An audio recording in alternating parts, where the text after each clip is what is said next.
A drilling instructor's journey. Uh, we had a little boo-boo a few minutes ago, so we're hoping that we got it squared away. And I know last week we had several boo-boos, and I'm hoping this week I will be able to manage what I should manage, and that everything will go like apple pie and ice cream.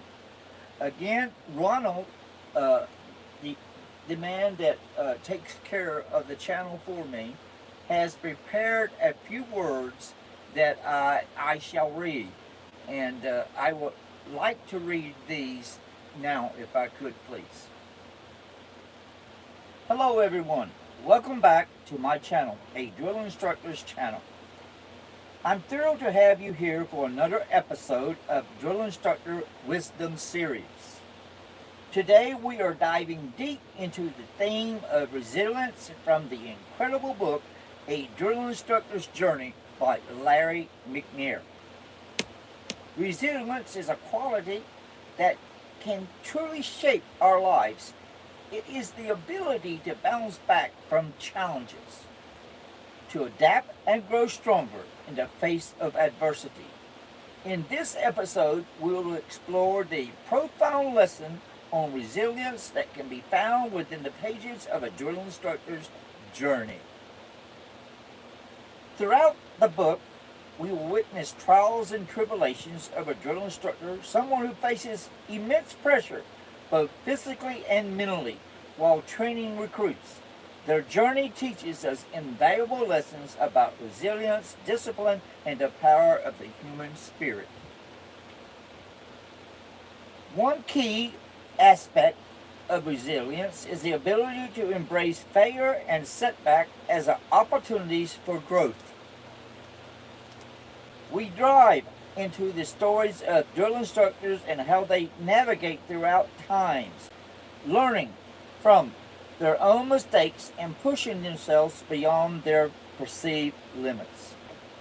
Moreover, we discuss the important myths in cultivating resilience. How can we train our minds to stay in the face of challenges? Excuse me. What strategies can we adopt to maintain a positive outlook and bounce back with face another obstacle? Sometimes I read faster than I say the words. Throughout the episode, I will share personal anecdotes and reflections on drawing from my own experience and how the teaching of a drill instructor's journey have impacted in my own journey of personal growth. I also want to hear from you, our incredible community. Share your thoughts, your personal stories, and any question you may have. Together, we can create a space of support and inspiration. We learn and grow one another. By the end of the episode, I hope you'll walk away from a deeper understanding of this transformative power. A drill instructor's journey has so much wisdom to offer, and I'm excited to explore it with you. These are the words that Ronald has wrote down for me tonight. And I would like to share a few phrases from the book, or paragraph from one story to another story. But this again is a journey, a drill instructor's journey. And the first story in this drill instructor's journey is about me, my boot camp days. And I just want to read a little bit of my experience as a recruit. Those days are stuck in my brain for the rest of my life. At first, they were not exciting days. There was a sense of fear, and the drill instructors did well about getting us in line where they wanted us. We stripped down to our underwear. We learned to call them skivvies. Our civilian clothes were boxed up, and we would not see them again until we graduated.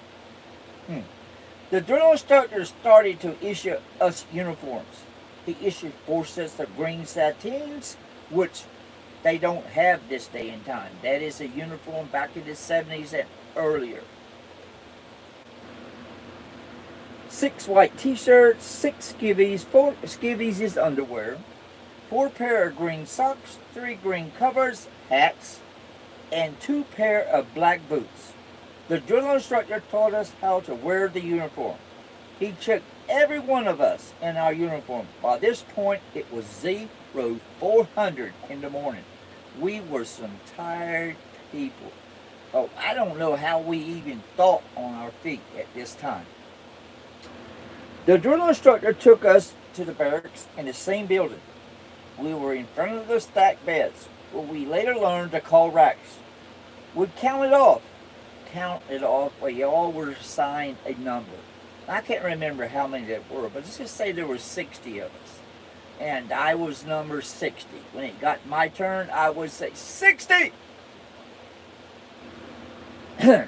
Before we knew it, we learned to call racks. We counted off again and made the same stupid mistakes.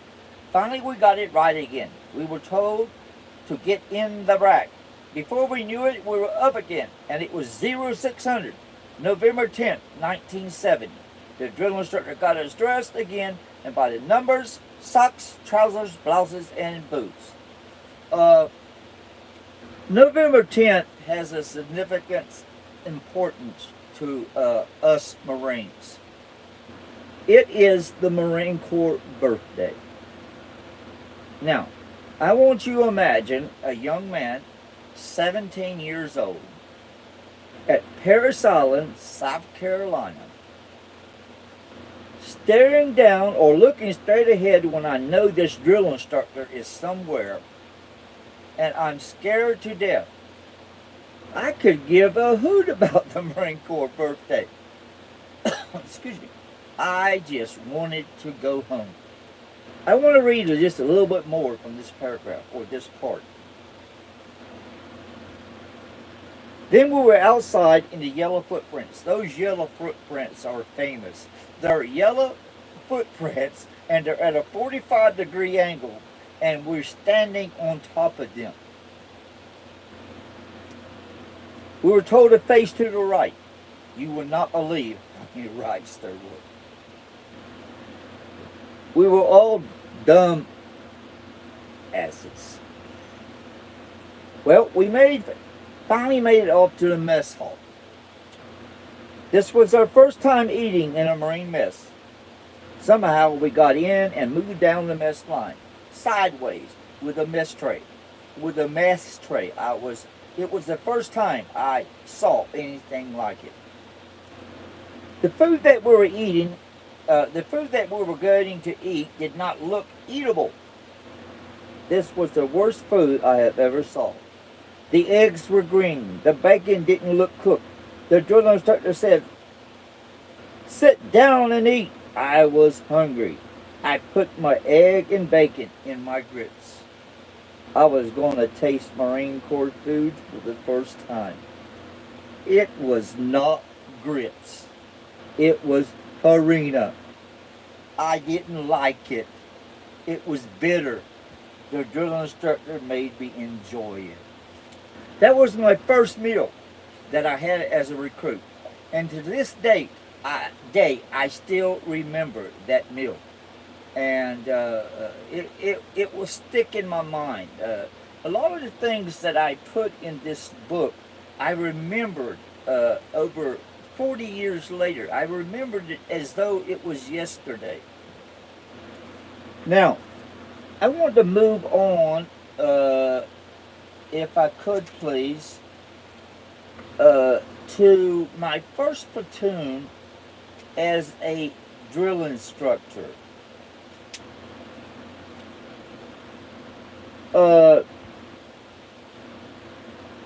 It was 1977. I think it was April or March. I graduated from the high school. It was a proud day for myself. My wife and my son, Larry Jr., attended Graduation. After graduation, I went on leave for a couple weeks. And this leave was time for me to move out of Camp Pendleton base housing and to find an apartment out in town. I believe the city or the community that we moved into was Chula Vista. I'm not sure, but I think that was it. Vista. Vista. And we got a one-bedroom apartment. And to this day, I remember exactly how it looked, but I don't have time to explain to you that, and I will move on.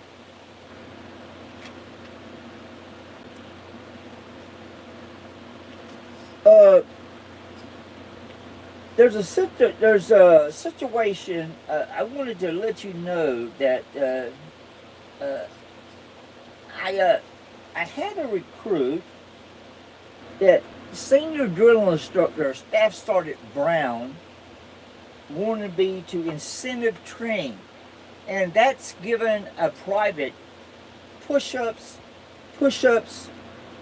jumping jacks, side saddle hops, or whatever may it have to give this young man a taste of discipline.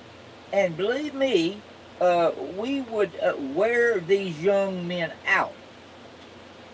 I informed the senior drill instructor, Staff Sergeant Brown. Wait a minute, I'm too far along.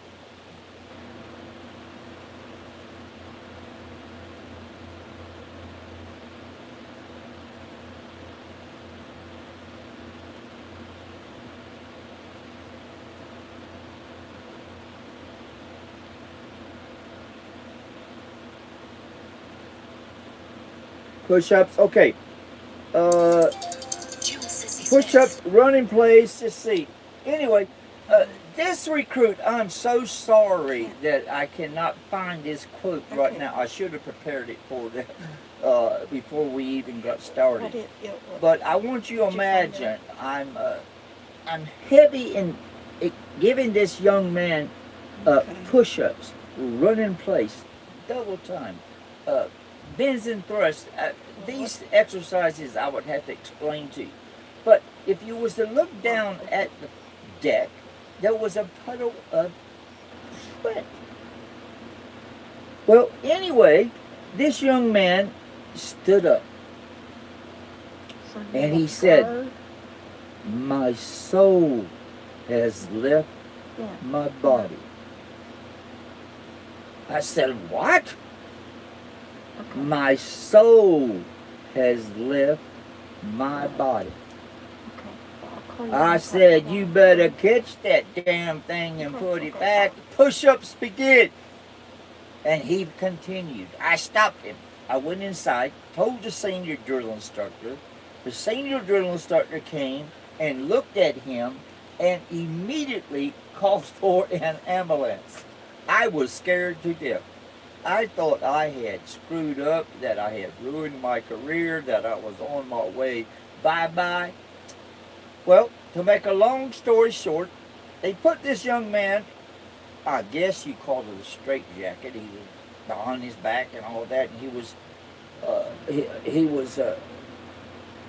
I don't know, they put him in the ambulance, and it was about 7 weeks, I believe. And I saw him, and he was on his way across the grinder, and he smiled at me. I pretended like I didn't see it. Well, I knew where he was going. He was going to be discharged. Yes, he had gotten over. He had outsmarted us, I guess you will say. But anyway, it didn't bother me, and I went on to train my my first platoon as assistant drill instructor, and I learned a lot about being a drill instructor in that first platoon. I learned a lot. Believe it or not, I learned a lot from the recruits. I tried to keep an open mind And because I could imagine myself at looking at one of them, I could see myself, and I could see the fear. And there's a limit that you have got to back off and let that young man regain his composure. Long story made short, we graduated that platoon. And if you can say that I thought I did a good job, well, I thought I did. And my next platoon that I picked up, I even learned more. And the next stories that go on in the book is my first platoon as a senior drill instructor. That was an experience. And then we start talking about my third platoon. And then when I left the drill field, 77, 79, and then I went to Okinawa, Japan for 1 year. And then I went back. I was stationed at Parris Island, South Carolina. I was right up next to the grinder, the parade deck. And I would hear those recruits marching every day, every morning, every afternoon. And I'd hear the drill instructors call cadence. Hey, I got the itch again. I called my monitor. A long story made short, I was back in DI school. I graduated from DI school late September, early October of 1981, and I reported to F Company, 2nd Battalion, F Company. Well, I will stop there. And I will pick up more about my book. And if you would like to order my book is available at Amazon and your local bookstores. You can go to your local store in town and you can order it. The book sells for $14.99. Well, at any time during this video, I would hope that you would hit the subscribe button and subscribe to the program or to the channel. At this time, I have 142 subscribers. I'd like to thank you for subscribing to this channel. My wife is behind my phone, and I'm looking at her, and she's looking at something, and maybe it's my face. She's laughing. But I don't know if any of you are leaving or asking questions. And so if you are, I hope I can answer them for you. And but I want you to go through this the videos that are on the channel. There are 56 videos. I would love for you to start making comments about these videos. Now, about 7 or 8 of them, if you'll notice, they are actual drill instructors training recruits. And I hope you enjoy those videos. And we would like for you to make comments about those videos. Now, the drill videos that you see, yes, these are junior ROTC cadets. But they work so hard on this drill. I can't tell you how hard they work. But once you click on that video and you find yourself, hey, look at what they're doing. Look at the precision that they are doing. Look at the timing that they are going through. All of them doing the same thing at the same time. Drill. Drill is the basic tool that the Marine Corps uses for gaining discipline. It is the number one tool. Believe me, it works. And I have enjoyed teaching drill, and I will continue uploading videos as I get them. Now, I have asked for videos. I have asked if there's cadets out there watching the program to forward their videos. I will upload them onto the channel. And if there's anybody out there, former cadets that have videos they want me to upload, send them to me. I will do my best to get these videos uploaded. And I have discussed a lot of things tonight. My mind is, I could go on talking forever. My wife tells me sometime to play my favorite game, and my favorite game is Shut Up. And but that's the one thing that is hard for me to do. If I could, I would like to tell you, I used to tell my cadets,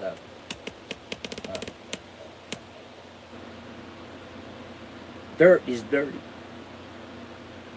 water is wet, grass is green, and all kinds of sayings I would tell them. And to this day, they still repeat those sayings to me. I enjoy hearing from them. Again, thank you for subscribing to this channel. Pay attention to when the next time that I will be airing. And if you have not subscribed to this channel, I hope that you would do so. And again, I think that's about it for tonight. And I will be signing off, and I believe there's a button that my wife would touch that stops it. And thank you.